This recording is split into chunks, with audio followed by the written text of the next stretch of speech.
शासन प्रशासन की इज्जत करते हैं, इसलिए डिस्क्लेमर दे रहे हैं। निवेदन करना चाहूंगा कोई चैनल न बदले। इस शो के सभी पात्र और घटनाएं काल्पनिक बिल्कुल नहीं है। अगर किसी वस्तु, व्यक्ति या घटना से कोई संबंध निकलता है तो याद रखना चाचा विधायक हैं हमारे। इस शो को देखकर सिर्फ मुस्कुराइए, क्योंकि हमारा उद्देश्य किसी की भावनाओं को ठेस पहुंचाना नहीं है। लेकिन अगर फिर भी किसी की भावना को ठेस पहुंचती है तो आओ कभी हवेली पर।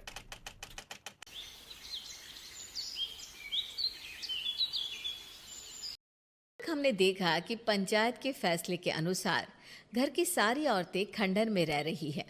अब देविका के सामने सबसे बड़ी चुनौती ये है कि घर की औरतों को आत्मनिर्भर कैसे बनाया जाए। देविका ये सब सोच ही रही थी कि तभी उसकी नज़र मिट्टी के बर्तनों पर गई। अरे, ये इतने सुंदर सुंदर मिट्टी के बर्तन किसने बनाए हैं? ये बर्तन तो माँ जी और चाची जी ने बनाए हैं। अरे वाह, इतने सुंदर बर्तन तो मैंने आज तक नहीं देखे। माँ जी, चाची जी, आपने ये कहाँ से सीखा? अरे बहू, ये तो हम बचपन से बनाते आ रहे हैं। ये स्टील, पीतल और कांच के बर्तन तो अब चले हैं। पहले तो मिट्टी के बर्तन में ही लोग खाना खाते थे। ठीक है, तो हम दोबारा से मिट्टी के बर्तनों में लोगों को खाना खाना सिखाएंगे। वीना दीदी और सुजाता भाभी, आप दोनों बताओ, आप दोनों को क्या क्या आता है? मुझे तो खाना अच्छा बनाना आता है। बस खाना बनाने के अलावा मैंने कभी कुछ किया ही नहीं। और वीना दीदी, आप बताओ, आपको क्या क्या आता है? पता नहीं, मैंने बचपन से यही सुना है कि लड़कियों को ये नहीं करना चाहिए, लड़कियों को वो नहीं करना चाहिए, इसलिए मैंने कभी कुछ किया ही नहीं। देविका, वीना को सिलाई, कढ़ाई और बुनाई बहुत अच्छी आती है। हाँ, आती तो है, लेकिन बहुत अच्छी नहीं। बहुत अच्छी भी आ जाएगी। अब देविका और बाकी सभी औरतें गांव में सबके घर जाती हैं और गांव की सभी औरतों से मिलकर कहती हैं, भाभी जी, अगर आपको अपने या अपने घर वालों के लिए कपड़े सिलवाने हो तो आप मुझसे ही सिलवाना। बहन जी, मिट्टी का चूल्हा, बर्तन या मटका बनवाना हो तो मुझसे ही बनवाना। मैं और विमला दीदी आपके घर के सारे बर्तन बना देंगे। भाभी, आप कभी किसी काम में व्यस्त हो और खाना ना बना पाओ ना, तो आप मुझे बता देना, मैं आपके घर के लिए खाना बना दूंगी। वो क्या है ना, आप तो सारा दिन खेतों में काम करती हो और कभी कभी खाना भी नहीं बना पाती होंगी, इसलिए। इस तरह घर की औरतें जी जान से अपने अपने कामों में लग जाती है। धीरे धीरे उनका काम बढ़ जाता है और वो अपने खंडहर को ठीक करने में लग जाती हैं। वहीं दूसरी ओर घर के सारे आदमी घर का काम संभाल नहीं पा रहे थे।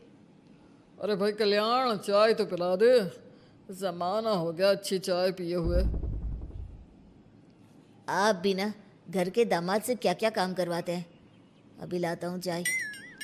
कल्याण, तुम दामाद नहीं बेटे हो, इसलिए इस घर के सुख दुख, घर के काम और बाहर के कामों में तुम्हारा सहयोग तो होना ही चाहिए ना। इतने में कल्याण चाय बनाकर ले आता है। जैसे ही सचिन चाय पीता है तो उसके मुंह से चाय निकल जाती है। जीजा जी, ये क्या बनाया है, इतनी कड़वी चाय? इससे अच्छा तो करेले का जूस होता है। देख सचिन भाई, मैं तो ऐसी ही चाय बनाता हूँ, पीनी है तो पी, नहीं पीनी है तो अपने आप बना ले।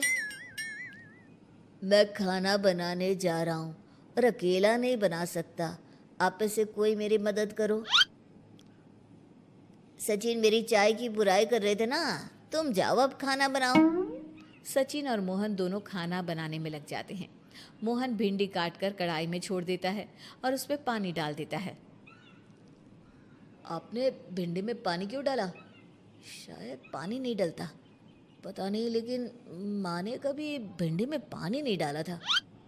लेकिन बिना पानी के भिंडी बनेगी कैसे, मतलब गलेगी कैसे? बिना पानी के बनाएंगे तो चिपक नहीं जाएगी कढ़ाई से? पता नहीं, चलो देखते हैं कैसे बनती है भिंडी। भैया, कितने दिन हो गए ना अच्छा खाना खाए हुए।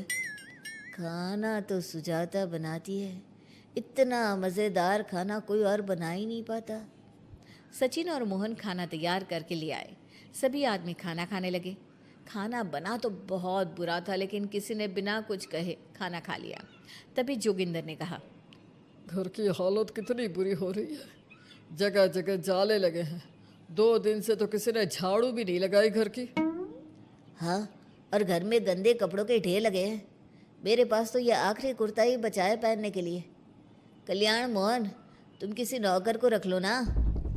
हमने एक दो लोगों से बात की थी नौकर के लिए, लेकिन कोई घर में काम करने के लिए तैयार ही नहीं है। गांव के सभी लोग खेतों में ही मजदूरी कर रहे हैं। घर के सभी आदमी घर के काम में लगे रहते हैं, तो वो अपने खेतों पर भी ध्यान नहीं दे पाते और उन्हें हर महीने आर्थिक रूप से नुकसान उठाना पड़ता है। धीरे धीरे उनके घर की हालत खराब होने लगती है। एक दिन कल्याण सबसे कहता है, घर को तो औरत ही संभाल सकती है, हमारे बस का नहीं है घर संभालना।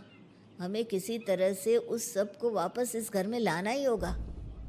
अरे कल्याण बेटा, पंचायत का फैसला था कि औरतें हमसे माफ़ी मांगे, लेकिन उन्होंने माफ़ी नहीं मांगी। अब हम उन्हें बुलाने गए तो उल्टा हमें ही अपनी अपनी पत्नियों से माफ़ी मांगनी पड़ेगी। हमें कोई ऐसा रास्ता निकालना होगा कि वो मजबूर हो जाए हमारे पास आने के लिए। बापू, उन सभी ने अपने अपने काम शुरू कर दिए हैं। क्यों ना हम सबके काम में नुकसान कर दे, इससे वो मजबूर हो जाएंगे हमारे पास आने के लिए। भैया, ये कैसी बात कर रहे हो? इससे वो मजबूर नहीं होंगी बल्कि और भी ज़्यादा गुस्सा हो जाएंगी। मैं तो बोल रहा हूँ शराफत से जाकर माफ़ी मांग लेते हैं। मुझे यकीन है कोई माफ़ करे ना करे, माँ तो ज़रूर हमें माफ़ कर देंगी। नहीं सचिन, अगर हमने माफ़ी मांगी तो ये सारी औरतें हमारे सर पर चढ़कर नाचेंगी। हमें इनके सामने छोटा नहीं होना है। मोहन, कल्याण, तुम दोनों आज से ही काम शुरू कर दो। बस फिर क्या था, घर के सभी आदमी लग गए काम पर। मोहन और कल्याण रात को खंडहर में पहुंचे और उन्होंने सारे मिट्टी के बर्तन तोड़ दिए। उसके बाद वीना ने जो कपड़े तैयार करके रखे थे वो सारे कपड़े उन्होंने फाड़ दिए। सुबह जब घर की औरतों ने ये सब देखा तो परेशान हो गई। अरे, ये सारे बर्तन किसने तोड़ दिए? माँ, किसी ने मेरे सिले हुए कपड़े ही फाड़ दिए। ये हरकत कौन कर सकता है? और कौन करेगा भाभी, ये सब उन आदमियों की हरकत है। जब किसी तरह से हमें झुका नहीं पाए तो हमारे काम बिगाड़कर हमें परेशान कर रहे हैं। सभी औरतें दुगनी तेजी से काम में लग गई। उन्होंने दिन रात मेहनत की और उस खंडहर को महल की तरह बना दिया। उनके काम की तारीफ सुनकर दूर दूर के गांव से लोग आने लगे और उनसे अपना काम करवाने लगे। एक दिन सभी औरतें बैठकर खाना खा रही थी, तभी विमला ने देविका से कहा, देविका, हम कभी सोच भी नहीं सकते थे कि हम अपनी मेहनत से अपने लिए इतना बड़ा और इतना अच्छा घर बना लेंगे। देविका बहू, आज हमें इस बात का एहसास हो रहा है कि हम तो सिर्फ सांस ले रहे थे, जीना तो हमें तुमने सिखाया है।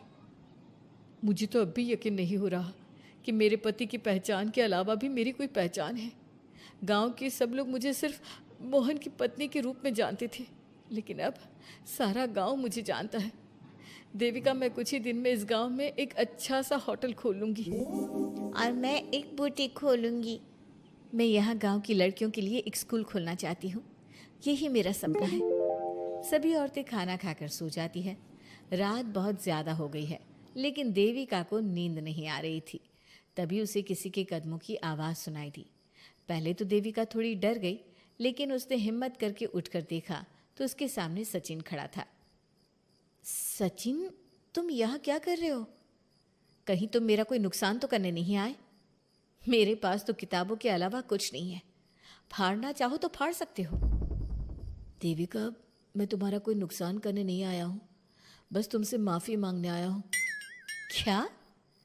रात के अंधेरे में चोरों की तरह तुम मुझसे माफ़ी मांगने आए हो?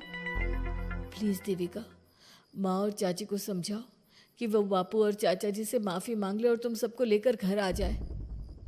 सचिन, तुम भी तो अपने बापू और चाचा को अपने साथ ला सकते थे ना, और माँ और चाची से माफ़ी मंगवा सकते थे ना।